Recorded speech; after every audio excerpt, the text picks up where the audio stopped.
Government I T മലമ്പുഴയുടെ official YouTube ചാനലിലേക്ക് ഏവർക്കും സ്വാഗതം. എൻ്റെ പേര് Girija. Technician power electronic system ട്രേഡിലെ സീനിയർ ഇൻസ്ട്രക്ടറാണ്. Technician power electronic system electronic mechanic ട്രേഡുകളുടെ സെക്കൻഡ് ഇയറിൽ വരുന്ന ഡിജിറ്റൽ സ്റ്റോറേജ് ഓസിലോസ്കോപ്പിൻ്റെ പാർട്ട് 5-ൽ ബ്ലോക്ക് ഡയഗ്രം ഓഫ് ഫങ്ഷൻ ജനറേറ്ററാണ് ഇന്നത്തെ ക്ലാസ്. നമ്മൾ പലതവണ sawtooth wave, square wave, triangular wave, sine wave തുടങ്ങിയ വേവ് ഫോമിനെ കുറിച്ച് പറഞ്ഞിട്ടുണ്ടല്ലോ. ഇത്തരം വേവ് ഫോംസ് പ്രൊഡ്യൂസ് ചെയ്യുന്ന എക്യുപ്മെൻ്റാണ് ഫങ്ഷൻ ജനറേറ്റർ. ഓക്കെ, ഇതൊരു ഫങ്ഷൻ ജനറേറ്ററാണ്. ഈ ഫങ്ഷൻ ജനറേറ്ററിൽ നിന്ന് നമുക്ക് sine wave, square wave, triangular wave അങ്ങനെ വ്യത്യസ്ത തരം വേവ് ഫോമുകൾ ലഭ്യമാണ്. A function generator is A signal source that has the capability of producing different types of waveforms as its output signal. Okay, the most common output waveforms are sine waves, triangular waves, square waves and sawtooth waves. സാധാരണയായിട്ട് sine wave, triangular wave, square wave, sawtooth വേവുകളൊക്കെയാണ് ഒരു function ജനറേറ്ററിൽ നിന്ന് നമുക്ക് available ആവുന്നത്.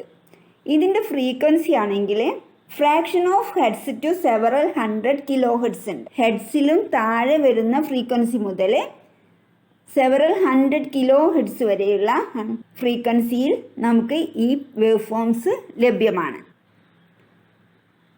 ഇതാണ് ഒരു function ജനറേറ്ററിൻ്റെ block diagram. Function ജനറേറ്ററിൻ്റെ പ്രവർത്തനം നമുക്ക് ഈ ഡയഗ്രത്തിലൂടെ മനസ്സിലാക്കാം. ഇതിനകത്ത് ട്രയാങ്കുലർ വേവ് എന്ന് പറയുമ്പോൾ ഇത് ട്രയാങ്കുലർ വേവ് ജനറേറ്റ് ചെയ്യാനുള്ള ഇൻ്റഗ്രേറ്ററാണ് ഇത്. ഇതാണ് ഇൻ്റഗ്രേറ്റർ. അപ്പോൾ ഇൻ്റഗ്രേറ്റർ എന്തിനാണ്? ട്രയാങ്കുലർ വേവ് ജനറേറ്റ് ചെയ്യാൻ. അതേപോലെ ഒരു മൾട്ടി വൈബ്രേറ്റർ ഉണ്ട്. ഇതാണ് മൾട്ടി വൈബ്രേറ്റർ. ഈ മൾട്ടി വൈബ്രേറ്റർ ഉപയോഗിച്ചിട്ട് സ്ക്വയർ വേവ്സും ജനറേറ്റ് ചെയ്യുന്നുണ്ട്.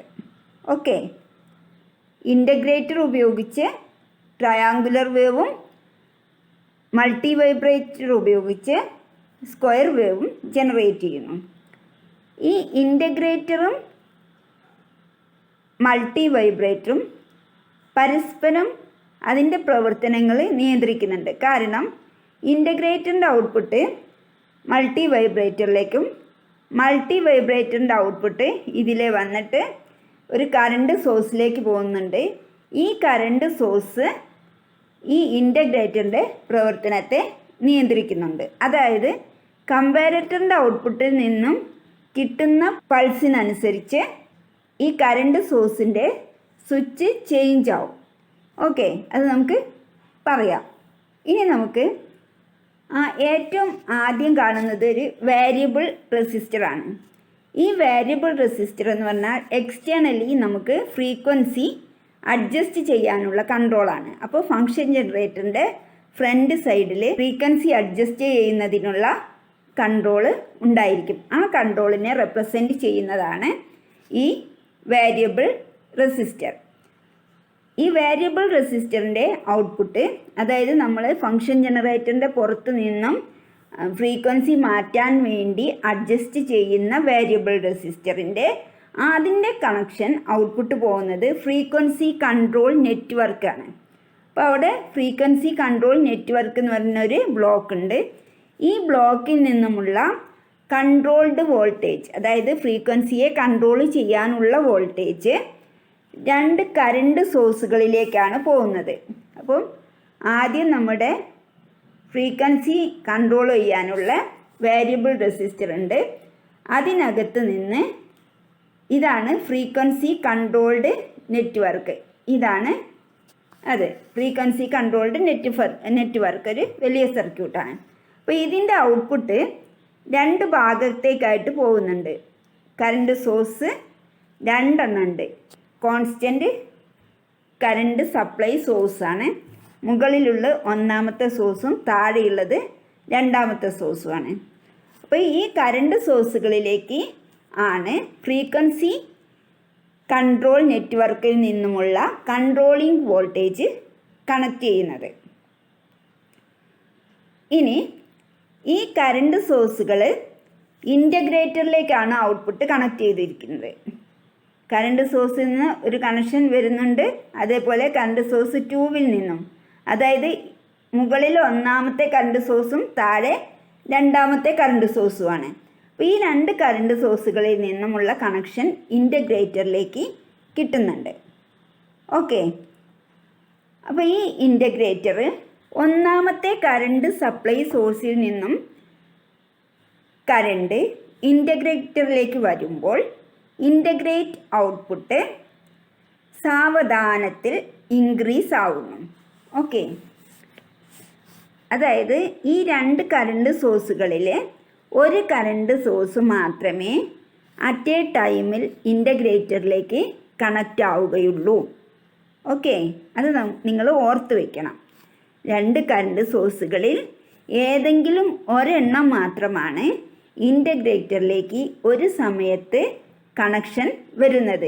അതിനകത്ത് ഇലക്ട്രോണിക് സ്വിച്ചിങ് നടന്നിട്ട് രണ്ട് കറണ്ട് സോഴ്സുകളും മാറി മാറി ഇൻ്റഗ്രേറ്ററിലേക്ക് കണക്റ്റ് ചെയ്യപ്പെടുന്നുണ്ട്. അപ്പോൾ നമ്മുടെ ഒന്നാമത്തെ കറണ്ട് സോഴ്സിൽ നിന്ന് കറണ്ട് ഇൻ്റഗ്രേറ്ററിലേക്ക് സപ്ലൈ ചെയ്യുമ്പോൾ ഇൻ്റഗ്രേറ്ററിൻ്റെ ഔട്ട്പുട്ടിലെ വോൾട്ടേജ് സാവധാനത്തിൽ ഇങ്ങനെ ഇൻക്രീസ് ആവുന്നു. ഓക്കെ, ഈ കറണ്ടിൻ്റെ അളവ് കൂടുന്നതിനനുസരിച്ച് ഇതിൻ്റെ സ്ലോപ്പ് മാറുന്നു. അപ്പോൾ ഇതാണ് നമ്മൾ വരച്ച ഇൻ്റഗ്രേറ്ററിൻ്റെ റൈസ് ആയിക്കൊണ്ടിരിക്കുകയാണ്. ഇതിൻ്റെ സ്ലോപ്പ് കൂടുക എന്ന് പറയുമ്പോൾ ഇങ്ങനെ വരാം. ഇപ്പോൾ നമ്മളുടെ ഒരെണ്ണം ഇങ്ങനെയാണെങ്കിൽ ഒരെണ്ണം ഇങ്ങനെ വരാം. അപ്പോൾ ഇങ്ങനെ സ്ലോപ്പ് കൂടുന്നതിനും കുറയുന്നതിനും അനുസരിച്ചിട്ട് ഫ്രീക്വൻസി കൂടുകയും കുറയുകയും ചെയ്യും. അപ്പോൾ സ്ലോപ്പ് കൂടിയാൽ ഫ്രീക്വൻസി കുറയും, സ്ലോപ്പ് കുറഞ്ഞാൽ ഫ്രീക്വൻസി കൂടും. ഓക്കെ, അപ്പോൾ നമ്മൾ ഇപ്പോൾ പറഞ്ഞു വന്നത് എന്താണ്? ഒന്നാമത്തെ കറണ്ട് സോഴ്സിൽ നിന്നുമുള്ള കറണ്ട് സപ്ലൈ ഇൻ്റഗ്രേറ്ററിലേക്ക് കണക്റ്റ് ചെയ്യുന്നതിൻ്റെ ഫലമായിട്ട് ഇതിനക്രോസുള്ള കപ്പാസിറ്റർ ചാർജ് ചെയ്യുന്നു. ഈ ചാർജിങ്ങിൻ്റെ ആംഗിൾ അല്ലെങ്കിൽ സ്ലോപ്പ് കൂടുകയും കുറയുകയും ചെയ്യും. അപ്പോൾ ഇതേപോലെ ഏറ്റക്കുറച്ചിലുകൾ ഇൻപുട്ട് കറണ്ടിനനുസരിച്ച് അതിൻ്റെ അളവിനനുസരിച്ച് സ്ലോപ്പിൽ ഏറ്റക്കുറച്ചിലുകൾ ഉണ്ടാവുകയും ഫ്രീക്വൻസിയിൽ മാറ്റം വരികയും ചെയ്യുന്നു. ഫ്രീക്വൻസി വാരി ചെയ്യാൻ സാധിക്കുന്നു. അപ്പോൾ നമ്മളുടെ ഈ വോൾട്ടേജ്, അതായത് ഈ റൈസിങ് വോൾട്ടേജ് കണക്റ്റ് ചെയ്തിരിക്കുന്നത് വോൾട്ടേജ് കമ്പാരറ്റർ മൾട്ടി വൈബ്രേറ്ററാണ്. സാധാരണ അതായത് ഓപ്പറേഷൻ ആംപ്ലിഫയർ ഉപയോഗിച്ച് ചെയ്തിരിക്കുന്ന മൾട്ടി വൈബ്രേറ്ററാണ്. അപ്പോൾ അങ്ങനെ വരുന്ന സമയത്ത് നമ്മുടെ ഇൻ്റഗ്രേറ്റർ ഔട്ട്പുട്ട് നേരത്തെ തീരുമാനിച്ച് വെച്ചിരിക്കുന്ന ഒരു പർട്ടിക്കുലർ ലെവലുണ്ട്. ഒരു നിശ്ചിത വോൾട്ടേജ് ലെവൽ എത്തുന്ന സമയത്ത് ഈ മൾട്ടി വൈബ്രേറ്റർ ഇപ്പോൾ ഉണ്ടായിരിക്കുന്ന സ്റ്റേറ്റിൽ നിന്നും, അതായത് ഓണായി കിടക്കുകയാണെങ്കിൽ അത് ഓഫായി കിടക്കുകയാണെങ്കിൽ ഓൺ ആവും. അപ്പോൾ ആ സമയത്തുള്ള സ്റ്റേറ്റിൽ നിന്നും ചേഞ്ച് ആവുന്നു.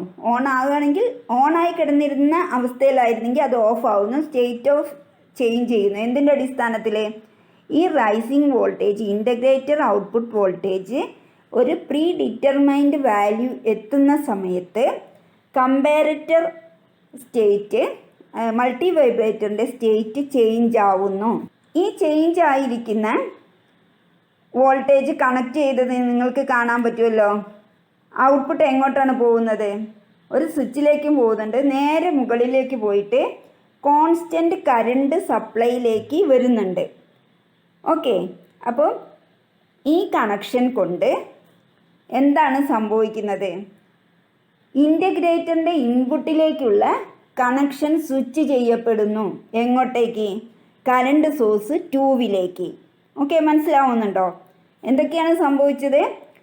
ഇൻ്റഗ്രേറ്റർ ഔട്ട്പുട്ട് വോൾട്ടേജ് ഒരു പ്രീ ഡിറ്റർമൈൻഡ് വാല്യൂവിൽ എത്തിക്കഴിയുമ്പോൾ വോൾട്ടേജ് കമ്പാരറ്റർ മൾട്ടി വൈബ്രേറ്ററിൻ്റെ സ്റ്റേറ്റ് ചേഞ്ച് ആവുകയും കോൺസ്റ്റൻറ്റ് കറണ്ട് സപ്ലൈ സോഴ്സിലേക്ക് കണക്ട് ചെയ്യപ്പെടുകയും ചെയ്തിട്ടുണ്ട്. ഇവിടെ എന്താണ് സംഭവിക്കുന്നത്? ഈ കറണ്ടിൻ്റെ ഇങ്ങനെയൊരു ചേഞ്ച് വന്നു കഴിഞ്ഞാൽ ഉടനെ ഇൻ്റഗ്രേറ്ററിൻ്റെ ഇൻപുട്ടിലേക്കുള്ള കണക്ഷൻ കോൺസ്റ്റൻറ്റ് കറണ്ട് സോഴ്സ് 2 മാറുന്നു. ഓക്കെ, ഇത്രയും നേരം ഉണ്ടായിരുന്നത് കറണ്ട് സോഴ്സ് 1 ഇപ്പോൾ അത് കറണ്ട് സോഴ്സ് 2 വന്നു. ഓക്കെ, ഇപ്പോഴെന്താ സംഭവിക്കുക? ഒരു പെർട്ടിക്കുലർ ലെവലിൽ നമ്മുടെ വോൾട്ടേജ് നിൽക്കുകയാണ് ഇൻ്റഗ്രേറ്റർ ഔട്ട്പുട്ട്. ഇനി കറണ്ട് സോഴ്സ് 2 എന്ന് പറയുന്നത് കറണ്ടിൻ്റെ ഡയറക്ഷൻ റിവേഴ്സാണ്. നേരത്തെ പോയ ഡയറക്ഷനിലല്ല ഇപ്പോൾ കറണ്ട് വരുന്നത്, റിവേഴ്സിലാണ്. ഇപ്പോഴത്തെ കറണ്ട് റിവേഴ്സിലാണ്. നേരത്തെ ഇങ്ങോട്ട് കറണ്ട് ഒഴുകിയെങ്കിൽ ഇപ്പോൾ ഇങ്ങോട്ടാണ് കറണ്ട് ഒഴുകുന്നത്, റിവേഴ്സ് കറണ്ട്. അപ്പോൾ റിവേഴ്സ് കറണ്ട് ആയതുകൊണ്ട് ഇതിൻ്റെ ഔട്ട്പുട്ട് വോൾട്ടേജ് സാവധാനത്തിൽ ഡ്രോപ്പ് ആവുന്നു, താഴോട്ട് വരുന്നു. അതായത് സാവധാനത്തിൽ ഡ്രോപ്പ് ആവുമെന്ന് പറഞ്ഞാൽ ഈ ലെവലിൽ നിന്ന് താഴോട്ട് വരുന്നു. അപ്പോൾ താഴോട്ട് എത്തി ഒരു ലെവൽ എത്തുന്ന സമയത്ത് താഴെയും, അതായത് ഈ ഡ്രോപ്പായി താഴോട്ട് വരുന്നുണ്ടല്ലോ, അങ്ങനെ ഒരു പ്രീ ഡിറ്റർമൈൻഡ് വാല്യൂയിൽ എത്തുന്ന സമയത്ത് വീണ്ടും കമ്പാരറ്റർ അതിൻ്റെ പഴയ പൊസിഷനിലേക്ക് വരുന്നു. അതായത് അതിൻ്റെ സ്റ്റേറ്റ് ആദ്യം എന്തായിരുന്നോ ആ സ്റ്റേറ്റിലേക്ക് വരുന്നു. അങ്ങനെ സ്റ്റേറ്റ് ചേഞ്ച് ആവുന്ന സമയത്ത് ഇൻ്റഗ്രേറ്റർ വീണ്ടും കറണ്ട് സോഴ്സ് 1 കണക്ട് ചെയ്യുന്നു. അപ്പോഴെന്താവും? വീണ്ടും ഇൻ്റഗ്രേറ്ററിൻ്റെ ഔട്ട്പുട്ട് ഇങ്ങനെ വരുന്നു. വീണ്ടും കമ്പാരറ്റർ ചേഞ്ച് ആവുമ്പം കറണ്ട് സോഴ്സ് 1 നിന്നും ഇൻ്റഗ്രേറ്ററിലേക്ക് കണക്ഷൻ ആവുന്നു. ഈ ഇൻ്റഗ്രേറ്ററിൻ്റെ ഔട്ട്പുട്ട് വോൾട്ടേജ് ഡ്രോപ്പ് ആവുന്നു. ഈ പ്രോസസ്സ് ഇങ്ങനെ നടന്നുകൊണ്ടേയിരിക്കുമ്പോൾ എന്ത് കിട്ടും നമ്മൾക്ക്? ഇൻ്റഗ്രേറ്ററിൻ്റെ ഔട്ട്പുട്ടിൽ ട്രയാങ്കുലർ വേവ് ഉണ്ടാവുന്നു. ഓക്കെ, അതേപോലെ തന്നെ കമ്പാരറ്ററിന് എന്താ ചെയ്യുന്നത്?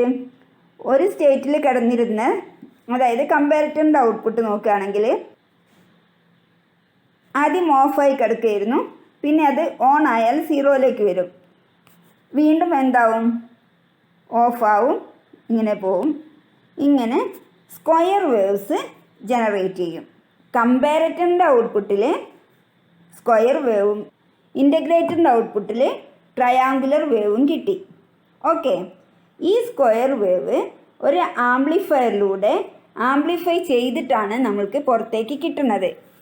ഓക്കെ, അവിടെ നമ്മൾ സ്ക്വയർ വേവ്, ഈ ഫംഗ്ഷൻ ജനറേറ്ററിൻ്റെ പുറത്ത് നമ്മൾക്ക് ഏത് സിഗ്നലാണ്, സൈനാണോ സ്ക്വയർ ആണോ സോറ്റൂത്ത് ആണോ എന്നൊക്കെയുള്ള ഒരു സ്വിച്ച് ഉണ്ടാവും. ആ സ്വിച്ചിൻ്റെ പൊസിഷൻ അനുസരിച്ചിട്ട് നമുക്ക് ഔട്ട്പുട്ടിൽ സപ്ലൈ കിട്ടുന്നു. ഇനി നമ്മളുടെ ട്രയാങ്കുലർ വേവ് ഇവിടെ നിന്ന് നമുക്ക് ഔട്ട്പുട്ട് എടുക്കാനുള്ള സൗകര്യമുണ്ട്. ട്രയാങ്കുലർ വേവ് വന്നു. സ്ക്വയർ വേവ് ആണെങ്കിൽ ആംപ്ലിഫിക്കേഷന് ശേഷം ഔട്ട്പുട്ട് എടുക്കാനുള്ള സൗകര്യമുണ്ട്. അതിന് സ്വിച്ച് വെച്ചിട്ടുണ്ട്. ഇനി നമുക്ക് സൈൻ വേവ് കിട്ടാൻ വേണ്ടിയിട്ട് ഒരു വേവ് ഷേപ്പിംഗ് സർക്യൂട്ട് ഉപയോഗിച്ചിരിക്കുകയാണ്. ഈ ട്രയാങ്കുലർ വേവിനെ എന്താക്കണം? സൈൻ വേവ് ആക്കി മാറ്റണം, ഇങ്ങനെയാക്കണം. അപ്പോൾ അതിനുള്ള വേവ് ഷേപ്പിംഗ് സർക്യൂട്ടാണ് ഒരു റെസിസ്റ്റൻസും ഡയോഡും ഉപയോഗിച്ച് ഈ കാണുന്നത്. ഈ ട്രയാങ്കുലർ വേവ് ഇങ്ങോട്ട് കൊടുത്തു, എന്നിട്ട് വേവ് ഷേപ്പിംഗ് സർക്യൂട്ടിൽ കഴിഞ്ഞാൽ നമുക്കിവിടെ എന്ത് കിട്ടും? സൈൻ വേവ് കിട്ടും. ഈ സൈൻ വേവും ഒരു പ്രോസസ്സ് കഴിഞ്ഞുകൊണ്ട് വീണ്ടും ആംപ്ലിഫിക്കേഷന് ശേഷം ഔട്ട്പുട്ടിലേക്ക് കണക്ട് ചെയ്യപ്പെടുന്നു. ഓക്കെ, ഇത്രയുമാണ് ഇതിൻ്റെ block diagram. Wave shaping circuit വേറെ ഉപയോഗിച്ച് നമുക്ക് സോട്ട് ടൂത്ത് വേവൊക്കെ ജനറേറ്റ് ചെയ്യാൻ സാധിക്കും. ഓക്കെ, ഇനി ഇപ്പോൾ എക്സ്പ്ലെയിൻ ചെയ്തിരിക്കുന്ന ക്ലാസ്സിൻ്റെ നോട്ട്സ് താഴെ തരുന്നുണ്ട്. നിങ്ങൾ പോസ് ചെയ്തിട്ട് എഴുതുക.